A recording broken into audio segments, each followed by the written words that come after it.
오늘 하나님이 우리에게 주실 말씀은 사도행전 5장 17절에서 23절 말씀입니다. 받들어 대독하겠습니다.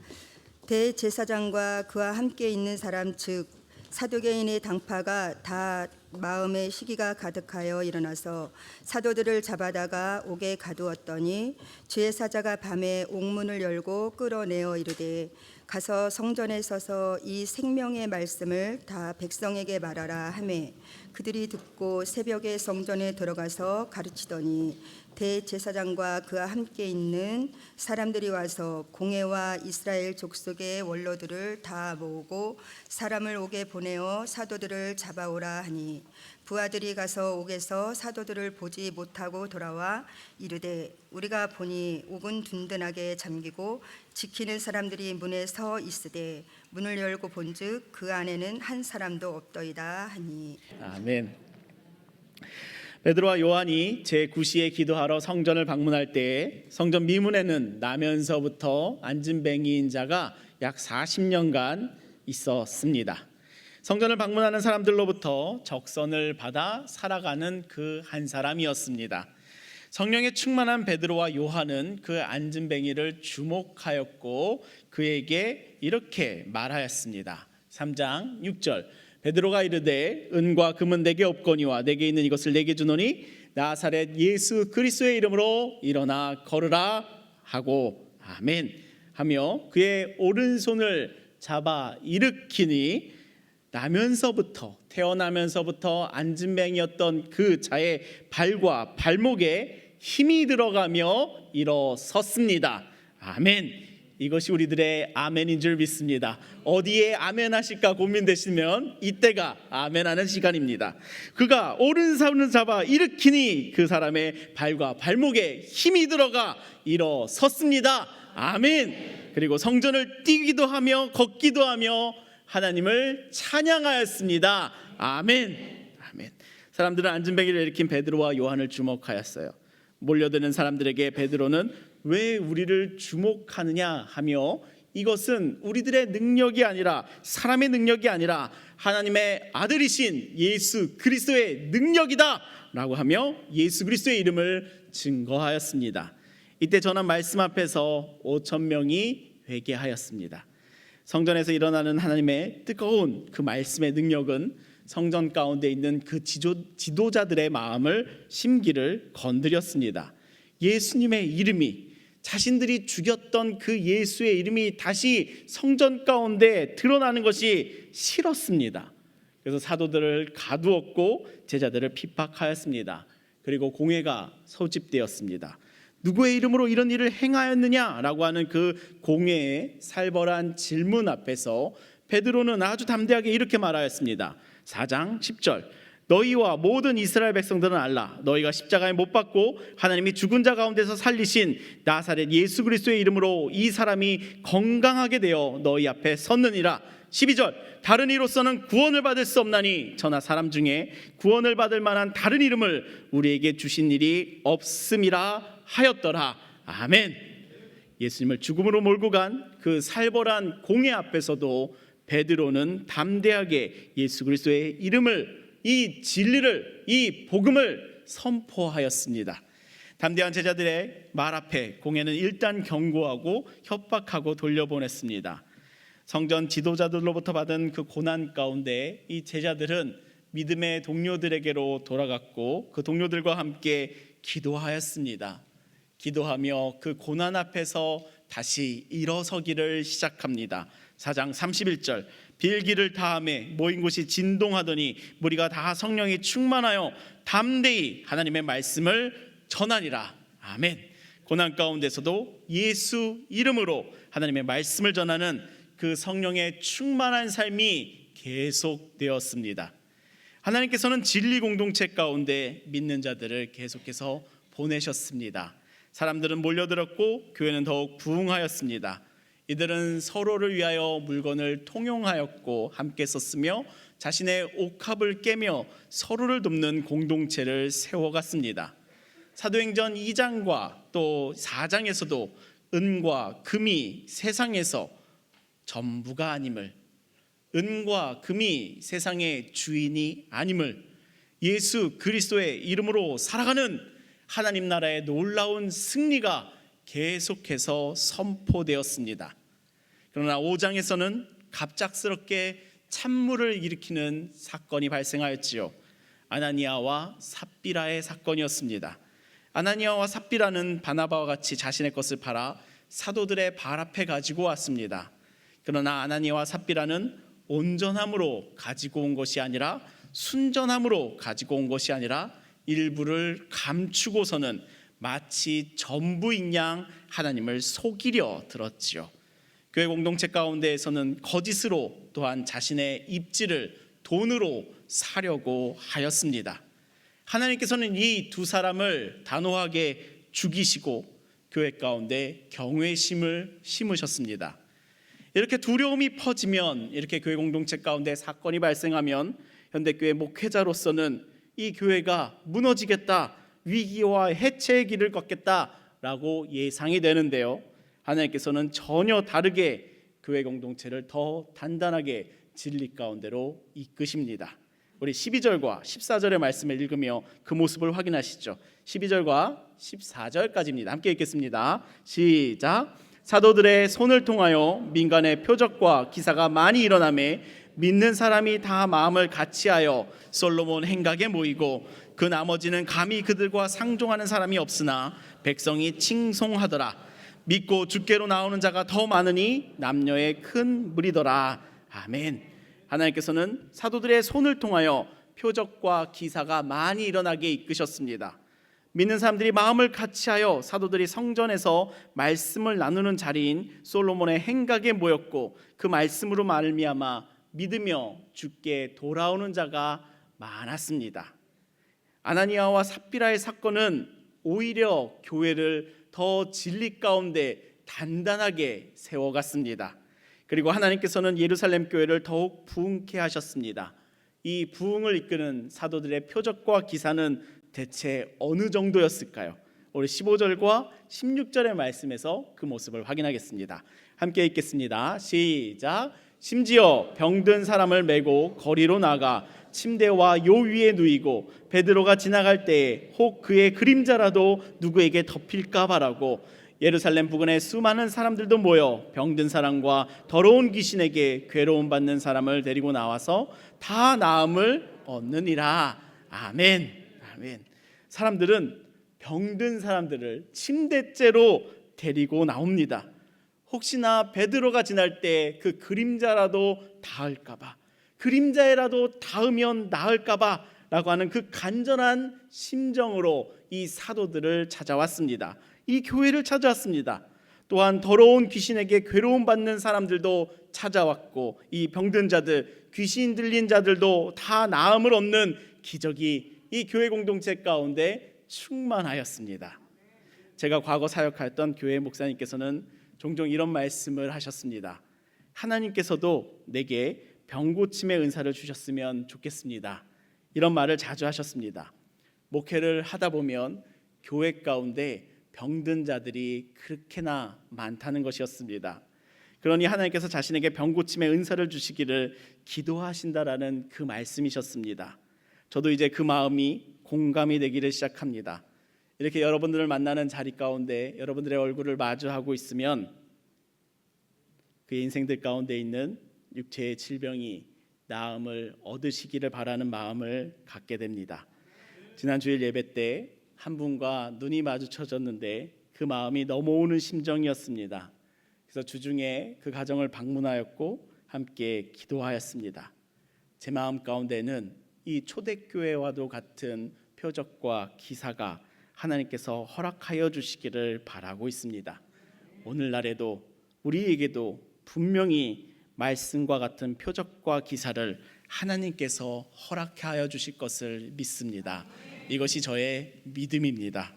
의료기술도 많이 발달한 오늘이지만 의사와 병원이 많은 것을 감당하고 있지만 여전히 우리 하나님께서는 믿음으로 기도하기를 바라시는 분이십니다. 기도를 받으시는 분이기 때문이랍니다. 그래서 저는 병원과 의사들이 이렇게나 많아도 기도합니다. 목자의 그 돌봄서 시설을 통하여 전해지는 그분들을 위하여 기도합니다.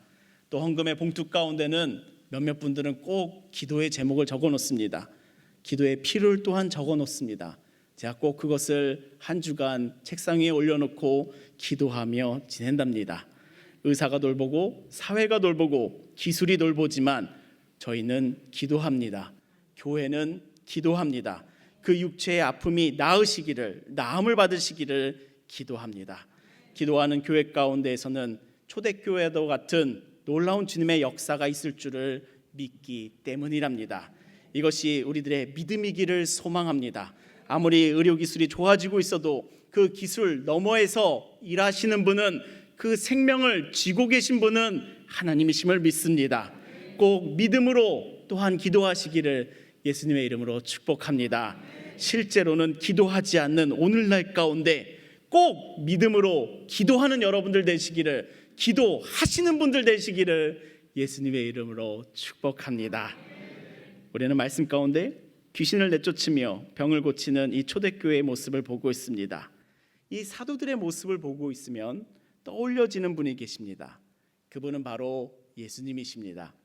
사도들이 정말 대단한 사역을 하고 있는 것 같지만 결국 이 사도들의 지금의 모습은 이 땅에 오셨던 예수님의 모습이셨습니다. 성령의 권능으로 말미암아 사도들은 예수님처럼 살아내고 있는 것이랍니다. 성령의 충만함이 이끄는 삶은 예수 그리스도처럼 살아가게 하는 놀라운 삶이랍니다. 예수님처럼 사는 것은 불가능한 것이야 라고 이미 단정하며 살아가고들 계시지만 성령의 충만함을 사모하며 기도하는 자들에게는 예수 그리스도와 같이 살아내게 하시는 그 권능을 하나님께서 허락하여 주시는 줄을 믿습니다. 우리 사랑하는 좋은교회 성도 여러분, 꼭 성령의 충만함을 사모하며 간구하며 기도하시며 살아가시기를 예수님의 이름으로 축복합니다. 그 기도하는 성도님들의 삶 가운데 예수님처럼 살아가지는 놀라운 은혜가 함께하여 주실 줄을 믿습니다. 아멘. 예수님과 같은 모습으로 살아가니 당연히 세상 가운데에서는 고난이 따라오게 됩니다. 다시 한번 예수님의 이름을 거부하는 자들이 등장하는데요, 우리 17절과 18절의 말씀을 같이 읽어보도록 하겠습니다. 함께 읽겠습니다. 시작. 대제사장과 그와 함께 있는 사람, 즉 사두개인의 당파가 다 마음에 시기가 가득하여 일어나서 사도들을 잡아다가 옥에 가두더니. 이 17절에는 한국어 성경 가운데는 번역되지 않은 접속사가 있으니 그러나입니다. 즉 12절에서 16절까지 성령에 충만하여 성령의 역사가 일어나는 초대교회 공동체가 그 역동하는 가운데, 그러나 이들과는 다르게, 교회 공동체와는 다르게 대제사장과 사두개인들은 그의 마음 가운데 시기가 가득합니다. 예수를 잡아 죽였는데 여전히 그의 이름으로 행하는 일들이 가득하니 하나님의 역사하시니 하나님이 그들과 함께 하시니 성전의 주인 노릇을 하며 의기양양하게 살아가던 자들에게는 한순간에 바보가 되는 일이 벌어진 것이거든요. 그러니 그들의 마음 가운데는 시기가 가득하여집니다. 힘 있는 자가 시기심을 품으면 그 힘을 삐뚤어진 곳을 향하여 쓰지요. 18절, 지도자들은 이 사도들을 잡아다가 옥에 가둡니다. 4장에서 옥에 갇혔던 자들은 베드로와 요한이었는데 5장에서도 이 사도들이 옥에 갇히는 일이 발생하지요. 이번에는 더 많은 사도들이 옥에 갇히게 되었습니다. 예수의 이름으로 살아가는 삶 가운데 찾아오는 고난이랍니다. 하나님께서는 이 제자들의 고난 가운데에서 침묵하셨을까요? 제자들이 옥 가운데 있기를 두셨을까요? 그곳에서 인내를 배우며 있어라 하셨을까요? 사람을 키우실 때는 인내를 가르치시지만 실전을 띄고 있을 때는 하나님은 다르십니다. 우리 19절과 20절 함께 읽겠습니다. 시작. 주의 사자가 밤에 옥문을 열고 끌어내어 이르되 가서 성전에 서서 이 생명의 말씀을 다 백성에게 말하라 하매. 아멘. 이 말씀은요, 놀라운 주님의 역사가 일어나는 그 장면인데요, 여러분 좀 더 큰 소리로 읽어보시면 더 절실하게 또 실제적으로 다가오실 거라 생각이 듭니다. 우리 같이 더 큰 소리로 읽어보겠습니다. 시작. 주의 사자가 밤에 옥문을 열고 끌어내어 이르되 가서 성전에 서서 이 생명의 말씀을 다 백성에게 말하라. 아멘. 아멘. 하나님께서는 옥에 갇힌 사도들을 내버려 두지 않으셨습니다. 바로 주의 사자를 보내셔서 옥문을 열고 주의 사자들을, 사도들을 끌어내셨습니다. 아멘. 이것이 아멘이랍니다. 이것이 우리들 가운데 아멘이기를 소망합니다. 하나님께서 역사하시는 이 장면 가운데 아멘이 있으시기를 예수님으로 축복합니다. 하나님께서는 사도들이 옥에 갇히자 바로 주의 사자들을 보내어 옥문을 열고 이 사도들을 건져내셨습니다. 아멘. 아멘. 19절에 주의 사자는 앙겔로스라고 하여 천사로 번역되는 단어입니다. 이 단어는 하나님의 메시지를 전하는 사자들이다라고 하여 하나님의 사자라고도 번역합니다. 천사들의 역할은 날개를 달고 날아다니는 것이 아니라 하나님의 말씀을 전하는 주의 사자의 역할이 바로 이 앙겔로스랍니다. 하나님께서 사자를 보내시는 것은, 천사를 보내시는 것은 옥에 갇힌 사도들을 꺼내시며 하나님께서 전하실 말씀이 있다는 것을 의미합니다. 하나님께서 옥에 갇힌 사도들에게 전하시는 그 말씀은 20절, 가서 성전에 서서 이 생명의 말씀을 다 백성들에게 말하라 라고 하는 이 메시지를 전하여 주시는 거랍니다. 성전에 가서라고 같이 동사를 하나만 써서 말씀하지 않으시고 가서, 서서, 말하라 라면서 여러 동사를 사용하시는 그 말씀하시는 것은 힘있게 강조하시며 말씀하시는 것이랍니다. 그 옥에 갇혀있는 제자들을 꺼내시며 가라, 서라, 그리고 생명의 말씀을 말하라 라고 하시며 하나님은 이들을 강하게 끄집어내어 말씀을 선포케 하시지요. 하나님의 사역은 옥문의 열림과 같이 기적이 목적이 되지는 않습니다. 예수님께서도 표적과 기적을 보이시며 그 뒤에는 꼭 하나님의 말씀을 전하셨습니다. 주의 사자가 나타나는 그 놀라운 기적과 옥의 문을 열어 사도들을 꺼내주시는 그 기적 뒤에는 하나님께서 보내시는 말씀이, 하나님께서 보내시는 메시지가 있었습니다. 그것은 가서 성전에 서서 이 생명의 말씀을 백성들에게 말하라 라고 하는 그 말씀이랍니다. 그렇게 이 사도들에게 체험된 이 기적은 바로 생명의 말씀을, 이 하나님의 말씀을 백성들에게 말하게 하기 위한 하나님의 도우심이요 하나님의 기적이랍니다. 사람들은 눈에 보이는 기적 가운데 시선을 빼앗기곤 하나 하나님께서는 그 기적을 통하여 전하실 메시지 가운데, 말씀 가운데 집중하시는 분이시랍니다. 하나님께서 그 기적을 통해 보내시는 그 말씀은, 이 옥문을 꺼내는, 이 옥에서 제자들을 꺼내시는 그 기적의 목적은 바로 이 생명의 말씀을, 이 하나님의 말씀을 성전 가운데 가서 내 백성들에게 말하라 라고 하는 그 말하는 것이었습니다. 나의 입 가운데에서 그 말씀이 나오게 하라는 것이랍니다. 제가 이스라엘에서의 그 경험이 한 가지 생각이 납니다. 학교 수업 시간에 알게 된 한 사람이었습니다. 그 친구는 제가 그리스도인이라는 것을 알게 되었죠. 제가 수업 시간에 나는 예수님을 주님으로 믿는 사람이야 라는 거라고 소개했었거든요. 그 친구가 저에게 이런 얘기를 하더라고요. 기적을 보여주면 내가 예수를 믿겠다 라고 하는 그 도전적인 말을 저에게 하였습니다. 제가 참 당황스러운 마음을 갖게 하는 도전이었습니다. 내가 기적을 일으킬 수 있다면, 의자 보고 전리 가라 했으면 간다면, 책상 들어 전리 가라 해서 간다면 그 친구가 전도가 될 텐데 그런 마음이 들었죠. 그런데 하나님께서는 제게 그런 기적을, 그 능력을 주지 않으셨습니다. 그러나 그때 그 순간에 내가 해야 될 말을 제 입술 가운데 주셨는데 이렇게 말했습니다. 나는 기적을 보여줄 수 없어. 나는 그런 능력이 없어. 그러나 분명한 것은 예수 그리스도는 하나님의 아들이셔. 예수 그리스도를 통하여 하나님께서는 너를 분명히 사랑하고 계셔 라는 그 말을 하게 하셨습니다. 콧방귀를 끼고 돌아간 그 친구가 회심하였는지는 모르지만 제게 주어진 삶의 목적을 행하였습니다. 그리고 말해야 되는 것을 말하였고요. 하나님께서는 계속해서 그의 인생 가운데 누군가 또 누군가의 증인들을 보내실 거라고 믿고 있습니다. 우리는 말보다 삶으로 보여주어야 한다라는 그 생각들을 참 많이 하는데요.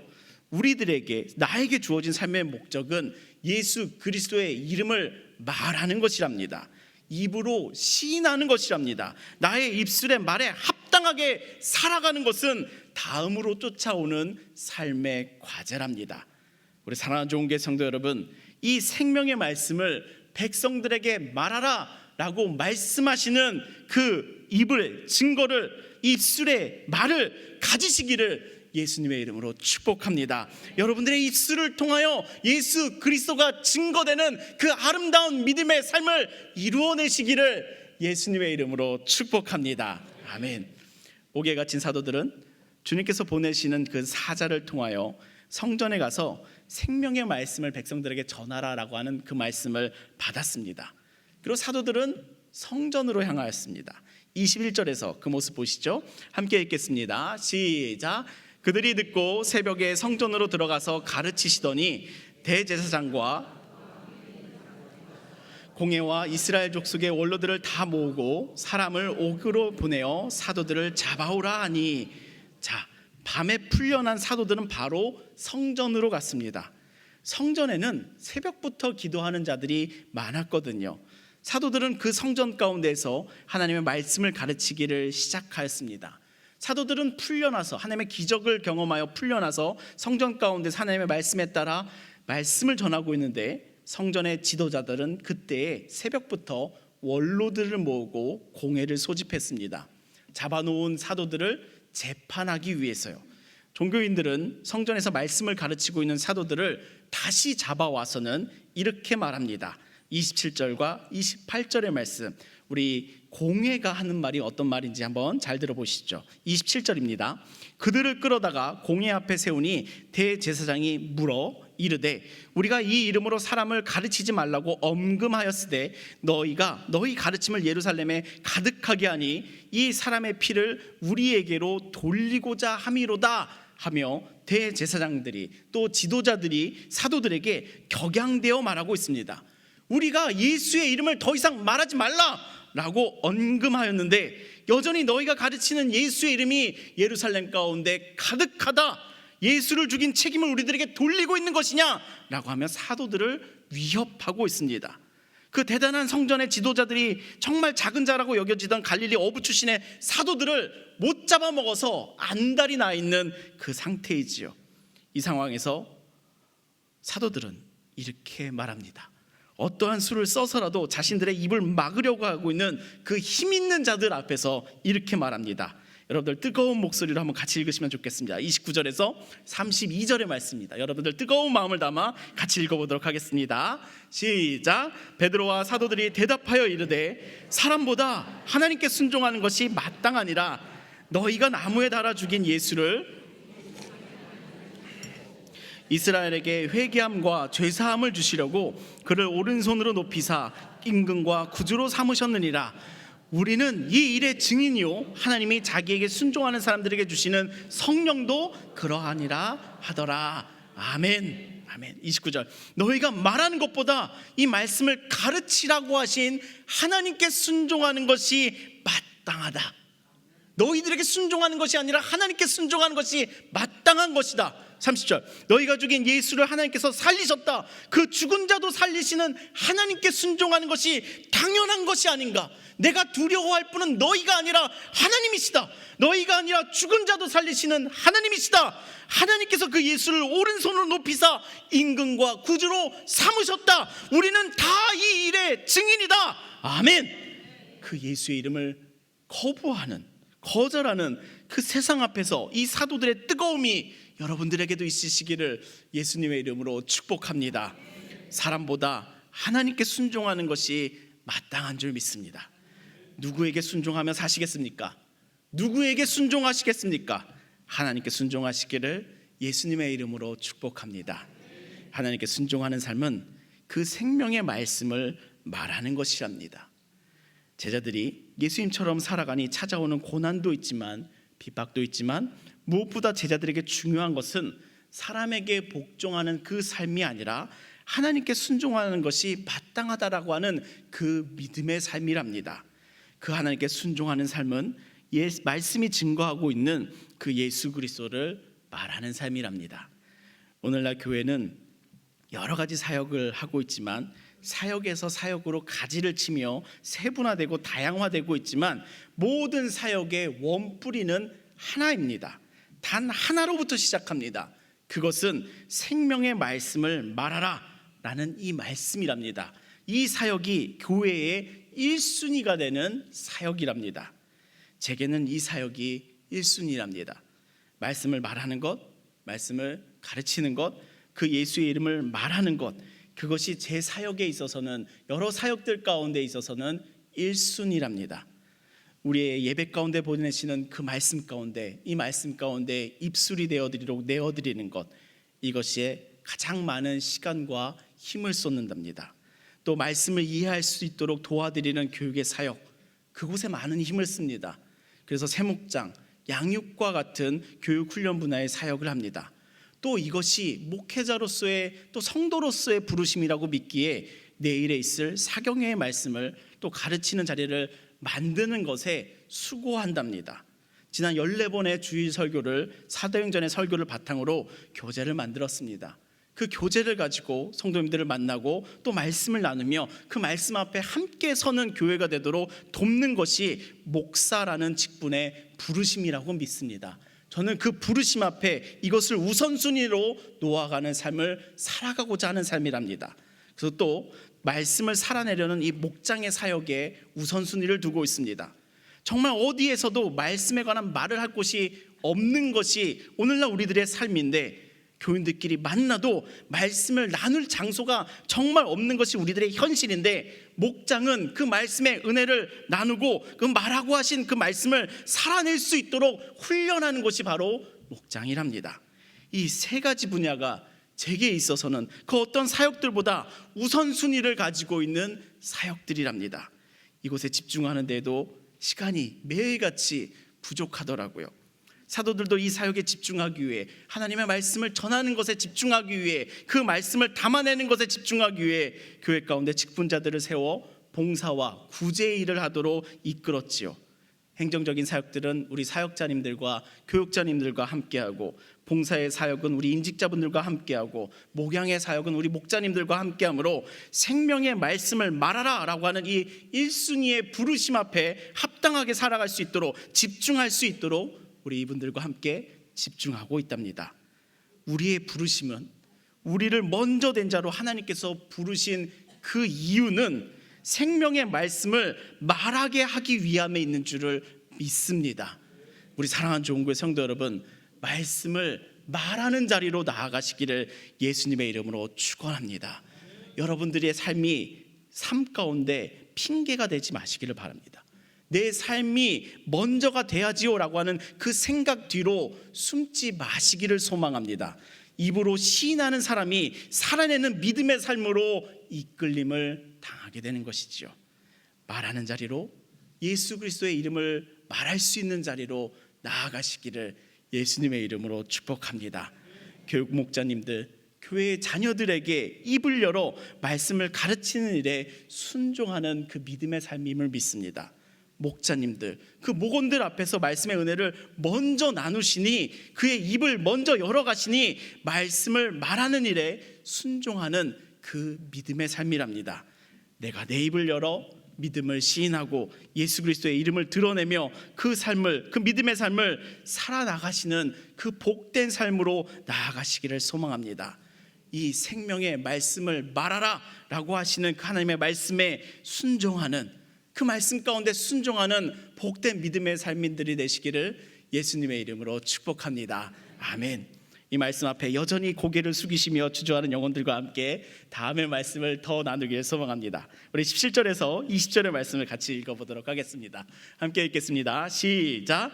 대제사장들과 그와 함께 있는 사람, 즉 사두개인의 당파가 다 마음에 시기가 가득하여 일어나서 사도들을 잡아다가 옥에 가두었더니 주의 사자가 밤에 옥문을 열고 끌어내어 이르되 가서 성전에 서서 이 생명의 말씀을 다 백성에게 말하라 하매. 아멘. 우리가 이 본문에 주목되는 지점이 있습니다. 그것은 18절 사도들이 옥에 갇혔고, 19절 주의 사자가 옥문을 열어주는 이 두 구절 사이랍니다. 이 두 구절 사이에는 사도가 주어가 되는 문장이 없습니다. 예를 들어 사도들이 옥에서 기도하였다, 사도들이 옥에서 두려워하였다, 사도들이 탈출하기 위해 기도하였다와 같은 내용이 없습니다. 이 본문 가운데서 관찰되는 지점은 사도들은 옥에 갇혔고 그날 바로 하나님께서 움직이셨다는 점이랍니다.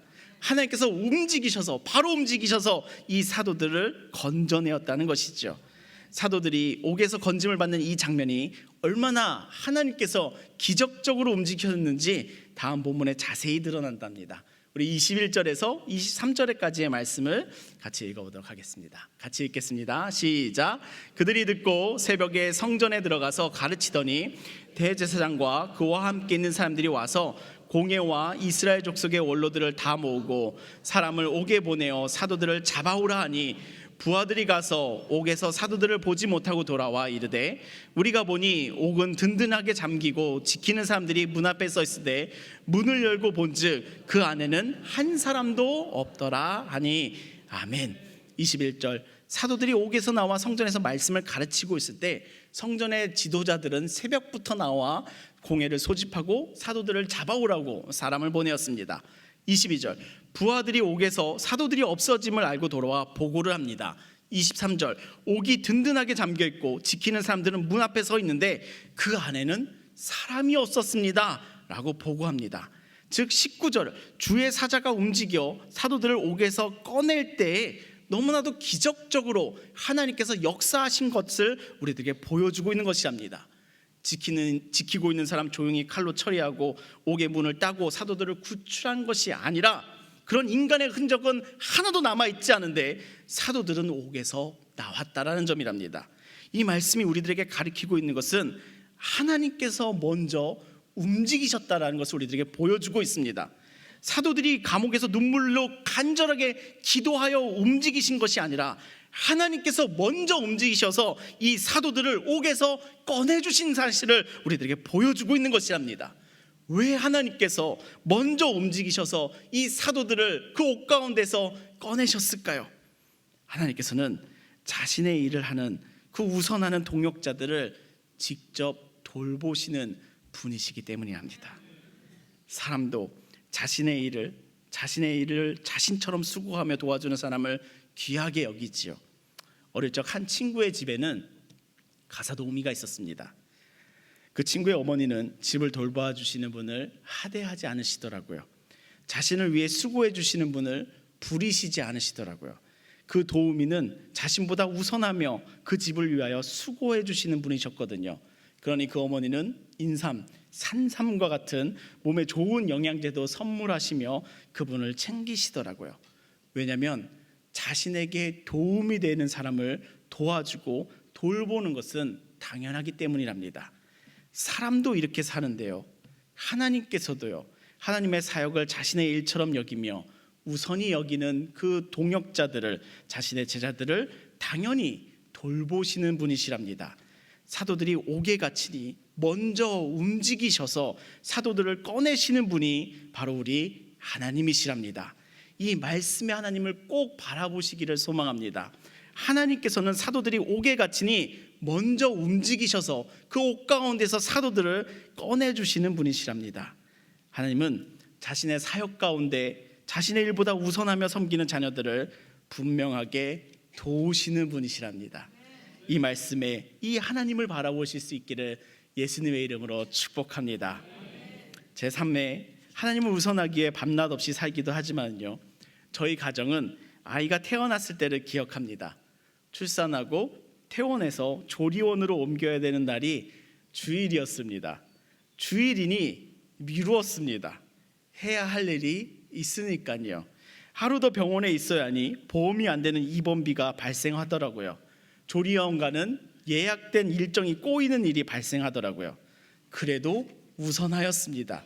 그 입원비 때문에 신앙의 우선순위를, 사역의 우선순위를 바꿀 수 없지요. 그렇다고 바꾸었다고 문제가 생기지 않았습니다. 저희가 나중에 태어났다고 문제가 생기지 않았습니다. 돈만 더 냈을 뿐이랍니다. 또 한 번은 아버지가 병원에서 수술하신 다음에 중환자실에 계셨는데요, 그 일반 병동으로 옮기면 간병인이 좀 필요하였습니다. 저희는 그런 삶의 준비를 하나도 하지 않고 살아가는 인생들이니 급하게 간병인을 구할 수가 없었습니다. 그래서 제가 간병을 하기로 하였지요. 그런데 병원에서 연락이 오는데 주일에 일반 병동으로 옮겨야겠다는 것입니다. 상태가 더 좋아지니 회복에 도움이 된다면서 주일에 저보고 들어오라는 것이랍니다. 그래서 어떻게 해요? 못 간다 그랬죠. 예배 다 끝나고 가면 3시는 넘습니다 라고 그랬지요. 병원에서는 중환자실에 더 있는 것이 안 좋다며 저희가 예배 드리고 있는 이 시간 가운데 일반 병동으로 옮겨졌습니다. 그렇게 저는 예배를 다 마치고 짐을 싸서 병원으로 들어갔지요.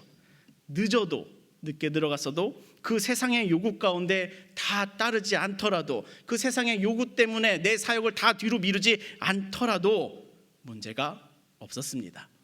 또 가서도 간병인을 못 구하고 들어갔으니 사실 수요 예배가 문제가 되었습니다. 근데 바로 다음 날 눈앞에서 간병인의 계약이 끝나더라고요. 그래서 바로 우리랑 계약하자 하고 그 간병인을 병실에 구하고는 나와서 예배를 준비하였습니다. 그렇게 하나님께서 도우십니다. 그렇게 하나님께서는 자신의 일을 하는 자들을 도우시는 분이시랍니다. 하나님의 사역을 우선한다고 하여 세상 큰 일이 있었습니까? 막상 없습니다. 오히려 내 힘으로 그 세상 요구들에 다 맞춘다고 발버둥치며 사는 그 삶들보다 주님께서 돌보시는 그 은혜의 삶을 누리며 살아가는 삶이 되었습니다. 저는 하나님의 사역을 우선하며 사는 자녀들을 향하신 하나님의 특별한 돌보심이 있다고 믿으며 살아갑니다. 그래서 목회자로 사는 겁니다. 그래서 아직도 목회자로 살고 있습니다. 그래서 오늘도 목회자하고 있습니다.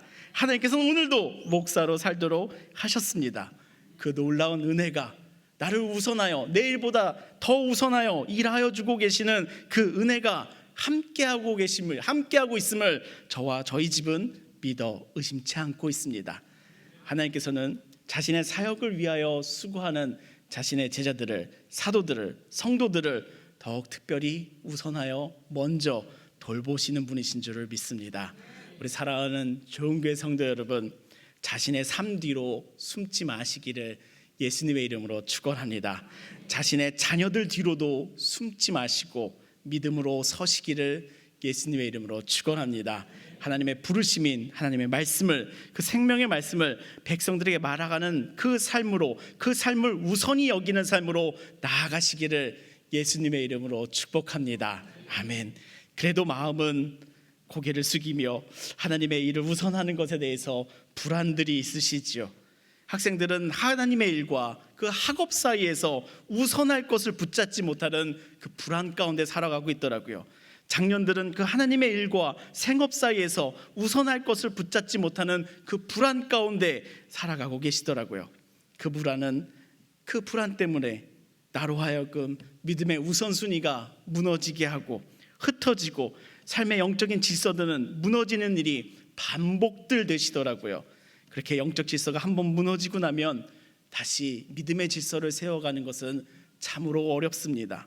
그래서 믿음의 경주를 중도에 포기하는 장년들의 삶을 저는 목회자의 자녀로서 참 많이 보아왔습니다. 우리 사랑하는 좋은교회 성도 여러분, 불안해하지 마시고 안심하시기를 예수님의 이름으로 축복합니다. 불안해하지 마시고 안심하시기를 바랍니다. 불안을 묵상하지 마시고 말씀을 묵상하시기를 소망합니다. 29절의 말씀입니다. 베드로와 사도들이 대답하여 이르되 사람보다 하나님께 순종하는 것이 마땅하니라. 아멘. 이 말씀 한번 우리 같이 큰 소리로 읽어볼까요? 함께 읽겠습니다. 시작. 베드로와 사도들이 대답하여 이르되 사람보다 하나님께 순종하는 것이 마땅하니라. 아멘. 하나님의 사역을 우선하는 것은 희생이 아니라 순종이랍니다. 말씀을 보내시는 하나님께서는 이 불안의 시기 가운데 하나님의 돌보심을 분명케 확신케 하시는 분이시랍니다. 하나님의 말씀에 순종하는 그 믿음의 일들을 담대하게 이루어 가도록 이끄실 분인 줄을 믿습니다. 오늘의 말씀과 같이 고개 갇히는 자녀들을 위하여 그의 삶의 주의 사자가 먼저 움직이시는 그 하나님의 움직이심을 바라보시기를 예수님의 이름으로 축원합니다. 말씀에 그 하나님의 움직임을, 먼저 움직이시는 하나님의 움직임을 신뢰하시니 말씀의 삶으로, 믿음의 삶으로, 성도의 삶으로, 또 제자의 삶으로 나아가시기를 예수님의 이름으로 축복합니다. 아멘. 오늘 우리는 사도행전 5장의 말씀을 통해 하나님께서는 그의 사역을 행하는 자녀들을 돌보시는, 책임지시는 그 확실한 증거를 바라보았습니다. 사도들은 예수 그리스도의 이름을, 그 생명의 말씀을 증거하다가 감옥에 갇혔지요. 그러나 그 감옥의 문을 여시는 분이 있으니 하나님이십니다. 사도들은 특별히 기도를 올린 것도 아니었습니다. 복음을 전하는 그 사명 가운데 머물러 있었을 뿐이랍니다. 그런 제자들을 위하여 하나님께서는 먼저 움직이셔서 먼저 사도들을 돌보아 주셨습니다. 사도들을 옥에서 이끌어내셨고 생명의 말씀을 백성들에게 전하는 그 복음의 삶으로 계속하도록 은혜를 선물하여 주셨습니다. 이 말씀의 하나님이, 이 말씀에 나타나고 있는 이 하나님이 오늘도 동일하게 우리와 나와 함께 일하고 계심을 믿습니다. 그 믿음을 책임지시며 우리의 삶을 책임지시며 우리의 앞길을 열어주시는 그 하나님이시니 여러분들 무엇을 두려워하고 계십니까? 무엇을 불안해하고 계십니까? 하나님의 사역을 우선할 때 여러분들이 감당해야 될 가정과 학업, 생업이 흔들릴까 봐 걱정되십니까? 하나님의 사역에 순종할 때에 자신이 희생하는 것 같아서 아까워하십니까? 자신의 아들의 생명까지도 쓰시는 그 하나님 앞에서 그것이 그렇게도 아깝습니까? 사랑보다, 사람보다 하나님 앞에 순종하는 것이 마땅하니라. 그 마땅한 것을 마땅하게 여기는 것이 믿음이지요. 하나님의 부르심 앞에서 불안이 아니라, 삶의 불안이 아니라 말씀의 믿음을 선택하시기를 예수님의 이름으로 축복합니다. 하나님의 부르심 앞에서 희생이 아니라 순종을 선택하시기를 예수님의 이름으로 축원합니다. 사람의 말을 듣고 흔들리는 삶이 아니라, 사람에게 순종하는 삶이 아니라, 또한 내 욕구에 흔들리는 삶이 아니라 하나님의 말씀을 들음으로 믿음의 삶으로 나아가시기를 예수님의 이름으로 축원합니다. 하나님께서 먼저 움직이십니다. 하나님께서 먼저 움직이십니다. 하나님께서 먼저 움직이십니다. 오늘 이 시간 그 하나님께서 우리와 나와 함께하고 계심을 믿습니다. 그 믿음으로 인하여 오늘의 삶이, 내일의 삶이 더 소망이 넘치시기를, 희망이 넘치시기를 예수님의 이름으로 축복합니다. 아멘. 기도하시겠습니다. 살아계신 하나님 아버지, 우리의 예배 가운데 주님의 말씀을 보내주심에 찬양과 영광을 올려드립니다. 주님, 주님의 일을 우선하는 우리를 먼저 책임지시는 하나님을 바라봅니다. 오늘 우리들에게 말씀을 향한 그 확고한 믿음을 선물하여 주시옵소서. 하나님의 나라를 먼저 구하는 것에 우리들의 삶이 흔들리지 않을까 불안할 때가 있습니다. 그러나 오늘의 말씀을 통해 우리를 먼저 책임지시고 먼저 일하시는 하나님을 바라봅니다. 주님, 우리 애들에게 보여지시는 하나님을 바라보며 살아가는 믿음을 선물하여 주시옵소서. 우리가 살아가는 현실 속에서 불안을 선택하지 않도록 나를 이끄시며 믿음을 선택하도록 나의 마음 가운데 믿음을 선물하여 주시옵소서. 세상의 기준보다 하나님의 부르심에 순종하는 삶을 살게 하시고 우리의 입술로 생명의 말씀을 전하는 자들이 되도록 주님 우리들을 축복하여 주시옵소서. 주님, 우리가 이 시간 주님 앞에서 믿음의 고백을 드림으로 주님을 기쁘게 해드리기를 소망합니다. 아버지, 우리들의 찬양 가운데 우리들의 고백이 신앙이 되게 하시고 우리가 기도할 때 이 말씀이 삶이 되게 하여 주시옵소서. 예수 그리스도의 이름으로 기도합니다. 아멘.